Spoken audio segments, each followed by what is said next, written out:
Periodicamente, os gestores dos fundos de investimento publicam nos seus sites cartas mensais ou trimestrais em que eles detalham as suas teses de investimento e como que eles estão enxergando as diversas classes de ativos.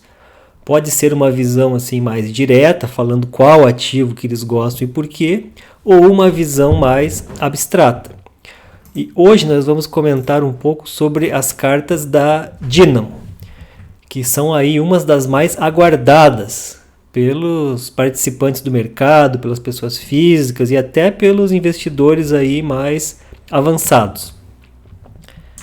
E as cartas da Dynamo se incluem no grupo de cartas um pouco mais abstratas, em que eles dificilmente falam aí sobre, estamos investindo nesse ativo por razão A e B. Eles falam mais das condições gerais do mercado, do que se espera encontrar numa boa empresa. Como, por exemplo, tem uma carta aqui que é sobre transformação digital, a carta 106. Aqui eles comentam sobre o desafio que as empresas têm em substituir seus sistemas legados, hardware e software, por várias camadas aí que existem nos sistemas de TI das empresas, e que algumas empresas estão conseguindo com mais sucesso fazer uma transição do modelo assim de aplicativos mais antigos para a nuvem, para os microserviços, que são serviços às vezes não da mesma empresa, um da Amazon, um do Google, que você consegue configurá-los de forma com que eles se conversam, etc, etc. Então discorre aqui sobre essa teoria de como seria uma boa transformação digital em uma empresa, e até cita alguns exemplos aí no caso da Nike, de uma outra empresa. Mas para o investidor aí interessado em ações da Bolsa Brasileira, isso pode não ser assim algo que vai trazer uma consequência direta no investimento, porque nós não sabemos como que estão os sistemas de cada uma das empresas. Até podemos ver entrevistas com os CEOs ou ler o relatório de gestão, o release de resultados, mas lá eles sempre vão fazer uma propaganda muito positiva, não vão falar com detalhes a verdade sobre a transição digital da empresa. E isso a Dynamo sabe muito bem, porque ela conversa com os gestores, ela visita as empresas, ela muitas vezes investe tanto numa empresa que ela tem assento no conselho, então ela sabe muito bem para cada uma das empresas que ela se interessa qual que é a situação atual. Então essa carta aqui é muito mais para mostrar que a Dynamo sabe o que está fazendo do que para ajudar o pequeno investidor a escolher uma empresa ou outra. Mas, em alguns casos muito raros, a Dynamo já falou que faz cartas específicas sobre empresas. E uma delas foi sobre o Mercado Livre. Foram duas cartas, a 97 e a 98, em que eles detalham por que eles estão investindo especificamente nessa empresa. Então a carta aqui 97 ela é de 2018, mais especificamente foi publicada 24 de julho de 2018. E aí eles explicam por que essa empresa se destaca em relação às demais do setor. Eles falam, inclusive, que acham a empresa muito cara e têm dificuldades de avaliar o Mercado Livre pelos métodos tradicionais que eles usam. Os múltiplos são muito maiores e o método que você usa para fazer o valuation do Mercado Livre é muito diferente das demais empresas da carteira da Dynamo. Eles comentam isso, que eles ficam até meio assim de investir na empresa. Mas, mesmo assim, eles acharam que ela tinha um futuro muito promissor, porque ela estava assim começando do jeito certo em relação aos concorrentes. E se você pegar desde 24 de julho de 2018 até hoje, quanto que esse investimento rendeu? Porque eles estão com a empresa na carteira até hoje.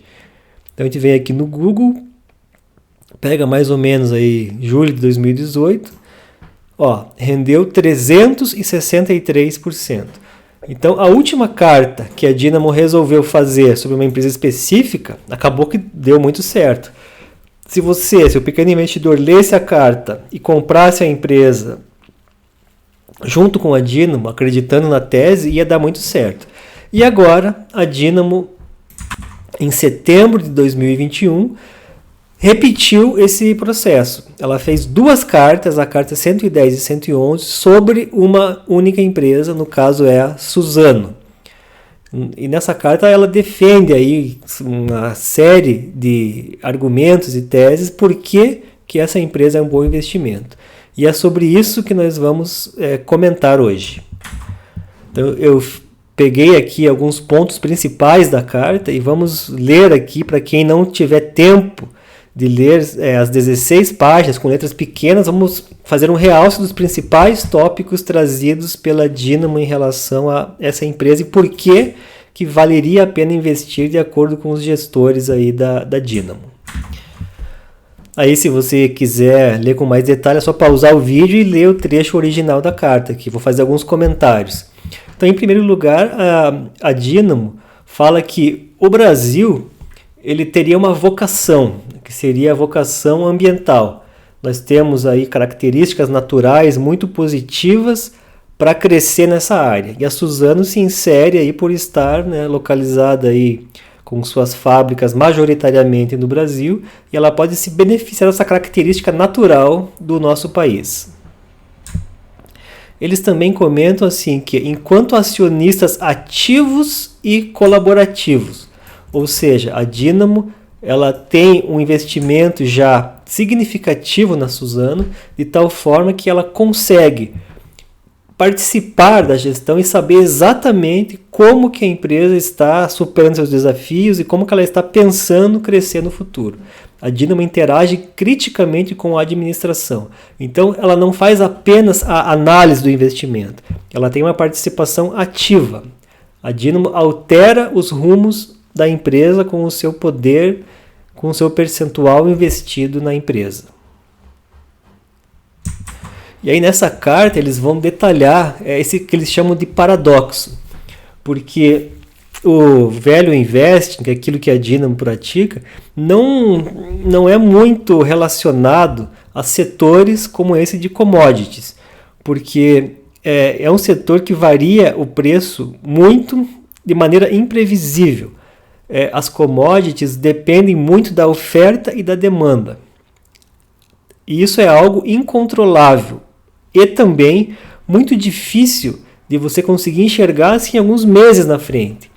Por quê? Você não sabe daqui a um ano se alguma grande empresa em qualquer país do mundo vai entrar em operação ou vai anunciar um projeto muito grande, que isso pode derrubar o preço assim que começar essa produção nova. Você não sabe também os estoques. Cada país pode ter estoques estratégicos de alguma commodity qualquer. E não vai ficar revelando. Então ninguém tem conhecimento do estoque global que existe. Se o estoque for muito baixo, o preço tende a subir, assim que a oferta não conseguir suprir a demanda. E caso existam estoques ocultos, estratégicos, pode ser que o preço tenha dificuldades em se apreciar no médio prazo. Então a Dynamo já deixa bem claro isso, que não é uma empresa tradicional para eles. É uma empresa aí que tem uma característica muito ligada ao setor de commodities.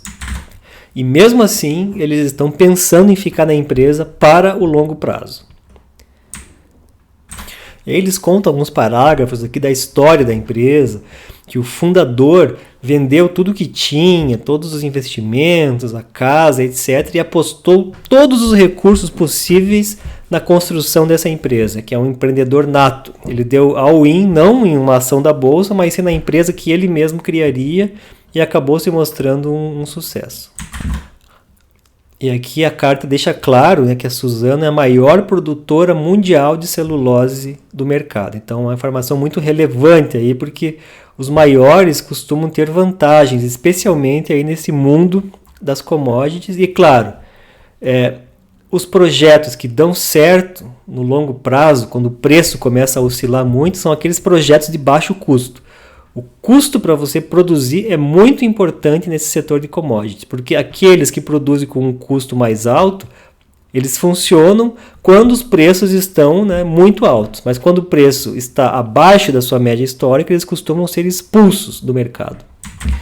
E a Suzano também cresceu muito por conta da sua fusão com outra empresa, a Fibria de celulose, em 2018, e a Fibria tinha uma capacidade que era o dobro da Suzano. Então são duas gigantes se fundindo aí com fábricas em vários estados do Brasil, que chegam agora a dominar a produção mundial desse produto.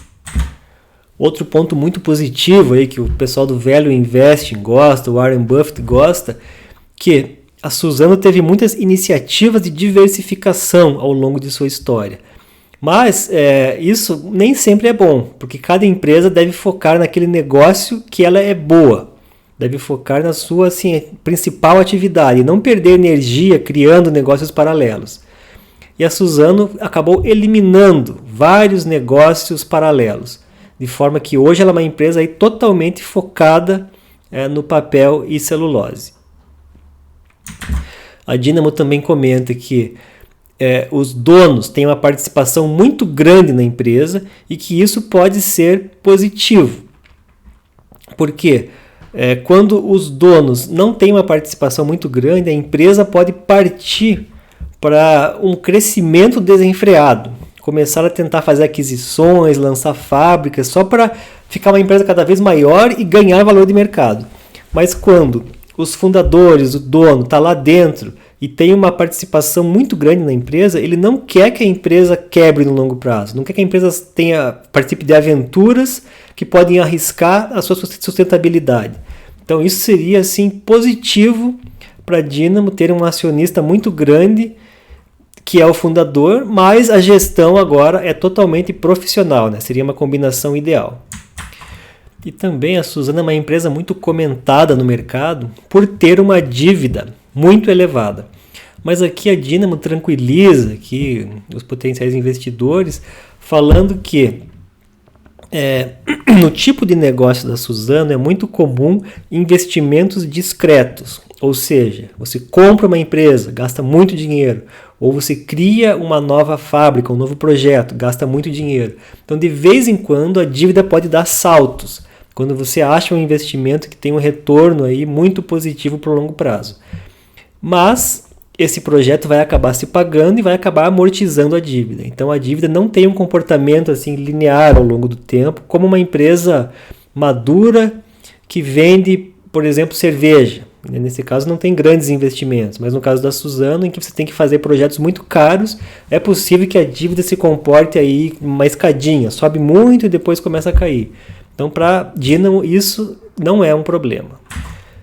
E aqui entra a questão do Brasil ser um país muito propenso a essa área ambiental, de florestas e de produção agrícola, por exemplo, que a produtividade das florestas é muito grande no Brasil e teve um aumento aí de 20 para 60 metros cúbicos por hectare ano. E segundo a Dynamo, essa eficiência toda projetou o Brasil como produtor de menor custo do mundo, diminuindo expressivamente o tempo de colheita de eucalipto para 7 anos. Aqui está a grande vantagem de você ser um produtor de commodities com o custo baixo, que no momento em que os preços caem, e eles caem de tempos em tempos, muitas empresas são expulsas do mercado e muitos projetos são cancelados. Sobrevivem apenas aqueles de menor custo. E aqui o Brasil e a Suzano têm esta grande vantagem. E tem várias iniciativas tecnológicas. É como se fosse uma empresa com uma vertente tech. Eles querem utilizar alguns excedentes, alguns resíduos para produzir energia elétrica. Então, quando esse projeto aqui ficar pronto, ele vai produzir energia suficiente para uma cidade de 1.400.000 habitantes. Olha o potencial que a Suzano tem de produzir energia sem agredir mais o meio ambiente. Isso pode ser cada vez mais valioso num mundo em que a crise de energia vai se tornar cada vez mais constante. E outro ponto muito positivo nesse momento aí de mudanças climáticas é que a Suzano ela é uma empresa que remove CO2 da atmosfera. O balanço ambiental dela é amplamente positivo.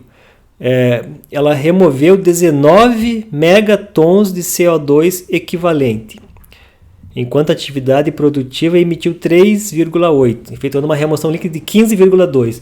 Então, enquanto os créditos de carbono começarem a valer cada vez mais e for muito mais valorizada essa tendência da empresa de ser ambientalmente responsável e que consegue anular emissões de outras empresas poluentes, isso pode ser cada vez mais valioso, né, para os investidores como um todo. Então a Dynamo aqui está pensando no futuro distante Isso ainda não, acho que dá muito dinheiro para a Suzano, mas no futuro pode ser uma fonte relevante aí de recursos e de importância para a empresa num contexto ambiental global.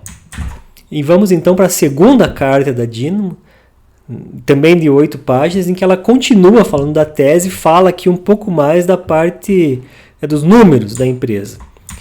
Começa dizendo, nos lembrando que o universo das commodities é traiçoeiro, com oscilações bruscas de preço, de maneira totalmente imprevisível, e que até os investidores mais pacientes, né, podem acabar não tendo paciência.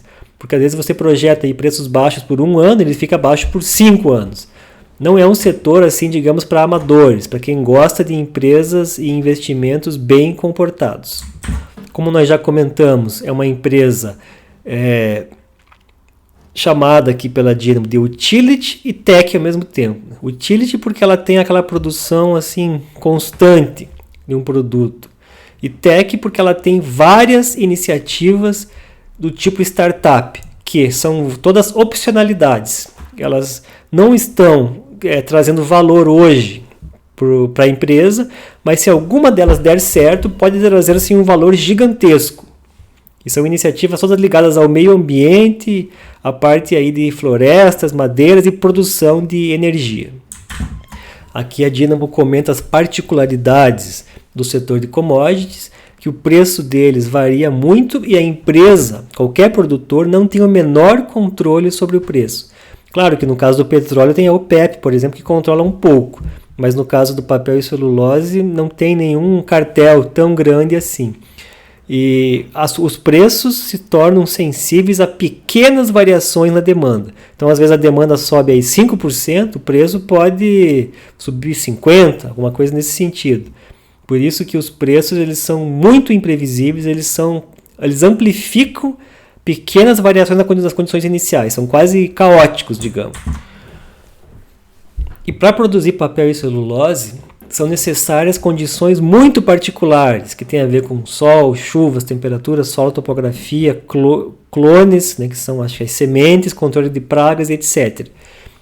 E todas essas características acabam se reunindo na América Latina e no Brasil. Os principais projetos a serem lançados no mundo estão aqui no Brasil, Chile, Uruguai, etc. Estão todos aqui próximos. Então é muito difícil que um país de outro continente concorra com a Suzano, encontrando características naturais tão propícias assim para a produção dessa commodity. Do lado da demanda, parece que alguns produtores da Indonésia, Tailândia, África do Sul e Austrália não estão conseguindo exportar ou estão reduzindo sua exportação, porque a demanda interna está aumentando. Ou seja, a Dynamo projeta aqui que não só a oferta vai ser limitada no mundo, né, com maior domínio da América do Sul, como a demanda dos países em desenvolvimento vai começar a aumentar aí com o tempo, causando até um descompasso entre oferta e demanda que pode ser muito benéfico para os preços. Mas aonde que esses países todos utilizam papel e celulose, já que a gente imprime cada vez menos? O papel para impressão está em declínio. Bom, temos aqui papel higiênico, guardanapos, toalhas, lenços, embalagens de alimentos e medicamentos, sacolas e caixas de papel ondulado, que acompanham o crescimento vertiginoso das entregas do comércio eletrônico. Então a Dynamo não está preocupada com a queda na demanda do papel para impressão em livros ou no escritório, e sim com essa demanda aqui de outros tipos de papelão e de celulose, que são muito mais variados do que o papel para impressão. Eles até comentam logo em seguida que o crescimento estimado para as embalagens do comércio digital, tipo o Mercado Livre, vai aumentar a demanda por papel e celulose nos próximos 10 anos quase 5 vezes mais do que a queda na demanda causada pela redução do papel para impressão ou para escrever. Então é aquilo que nós comentamos. O aumento vai ser muito maior do que a queda. Aí tem a diferença no material, que são as fibras curtas e fibras longas. A Suzano produz mais fibras curtas, que elas conseguem ficar pronto assim muito mais rápido. E inicialmente, no passado, as fibras curtas eram de baixa qualidade. Você fazia papéis ruins e papelões com baixa resistência. E os países nórdicos que têm fibras longas, com papéis de mais qualidade, eles têm um problema, que a colheita das árvores deles demora até 50 anos. Então você ganha em qualidade, mas você tem uma perda muito grande, que é no tempo e no investimento que tem que fazer para produzir esses materiais. E como nós já vimos, né, o eucalipto é cortado a cada 7 anos. E se a Suzano conseguir, e ela está conseguindo e melhorando cada vez mais, produzir papelões de alta qualidade, mesmo com a sua fibra curta, com o seu eucalipto cortado a cada 7 anos, ela pode fazer um produto de altíssima qualidade que vai concorrer com o europeu, tendo um custo aí muito menor. 7 vezes menos é o tempo da plantação do eucalipto em relação ao tempo das árvores dos países nórdicos. Então, do lado daí da oferta, a Dynamo espera aí um desligamento de projetos, de fábricas, principalmente entre aqueles que utilizam a fibra longa, que são os países nórdicos, que são caros, produtos muito caros. E isso pode ajudar aí a manter o preço alto ou até mesmo elevar o preço do papel e da celulose. Tivemos uma crise fortíssima nos preços do papel e celulose recentemente, nos últimos anos aí, e a Dynamo conta aí que a empresa ela tinha uma previsão de temporada de preços interessantes. No entanto, o contrário ocorreu, ou seja, a Suzano errou na sua previsão. Os preços cederam fortemente e a companhia só percebeu isso ex post, depois que aconteceu. A China tinha estoques aí bastante elevados e ninguém percebeu isso, ninguém sabia disso, né? Então, mesmo a Suzano, que sabe muito bem o que está fazendo, não tem como prever o futuro dos preços de qualquer commodity. E aqui a Dynamo comenta o que a China fez, né? Por que ninguém conseguiu fazer uma leitura do comportamento agregado dos compradores chineses. Então, os melhores do mundo não conseguem juntar as informações dos países, a parte política, a parte estratégica de cada país, para fazer uma previsão. São questões ainda em aberto. Nos mercados é muito difícil antecipar a dinâmica de preço. E nas commodities, olha o que a Dynamo diz aqui, por vezes é complicado até explicá-los posteriormente. Então a Dynamo não tem pretensão de acertar flutuações no curto prazo. O que eles fazem é considerar nas suas projeções de preço de longo prazo uma boa margem de segurança para conseguir lidar com eventuais overshootings no mercado. Então, tudo que a Dynamo pode fazer é escolher uma empresa que consegue aguentar longos períodos de preços baixos, já que é impossível prever esses preços. Nós falamos sobre a OPEP agora há pouco, e aqui a Dynamo comenta que a Suzano não conseguiu se tornar alguém com influência nos preços. Eles esperavam que, como a Suzano produz aí 1/3 do mercado transoceânico de fibra curta, ela teria algum benefício de coordenação de mercado. Não teve. Então é um ponto aí negativo, né? Que os preços flutuam independente de qualquer empresa, seja ela grande ou pequena. Aí por fim fala que a empresa tem um caixa confortável, tem dívida grande, mas o caixa consegue aguentar aí muito tempo de pagamento dessa dívida, e a gestão do passivo é conservadora.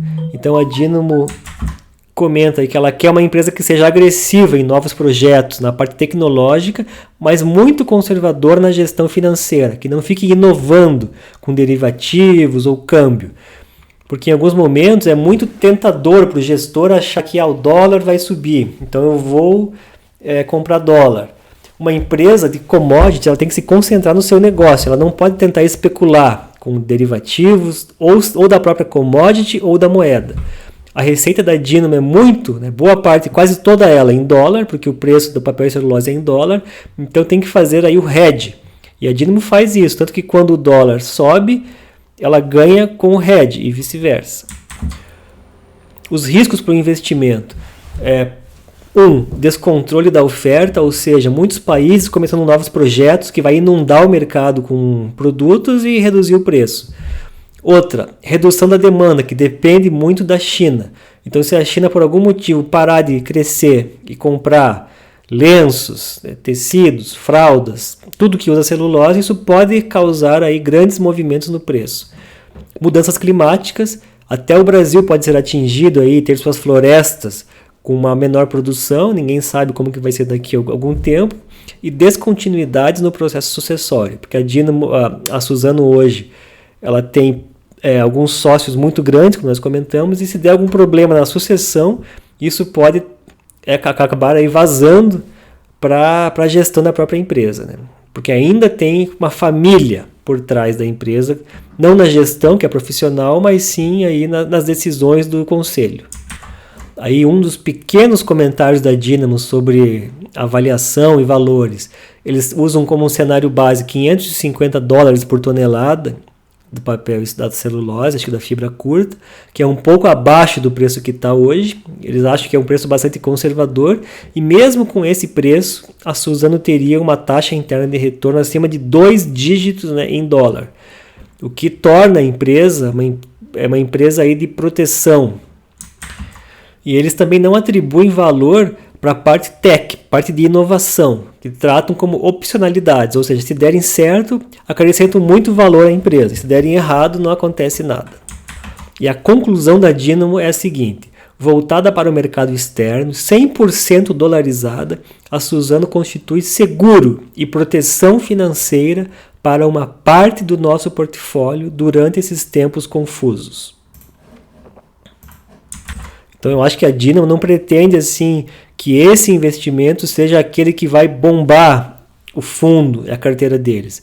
É mais como um ativo de proteção que pode, quando toda a carteira for mal, pode ir melhor, reduzindo aí a volatilidade da carteira como um todo. E o que chama mais atenção é que é muito raro assim, acontece a cada 3 anos ou mais, de a Dynamo fazer uma tese, publicar uma tese sobre uma empresa específica. Eu acho que eles estão acreditando que nos próximos anos e décadas esse investimento aí pode dar certo. Então os pequenos investidores têm uma informação muito valiosa, que é a Dynamo revelar a sua tese mais ou menos no início do investimento. Porque se eles querem ficar uma década com a empresa, eles estão só no começo. Eles ainda não tiveram o ganho de capital que eles pretendem ter. E é um daqueles momentos que nós podemos nos aproveitar do grande conhecimento e influência que a Dynamo tem na gestão da empresa para nos beneficiar um pouco e tentar, talvez, né, investir junto com ela.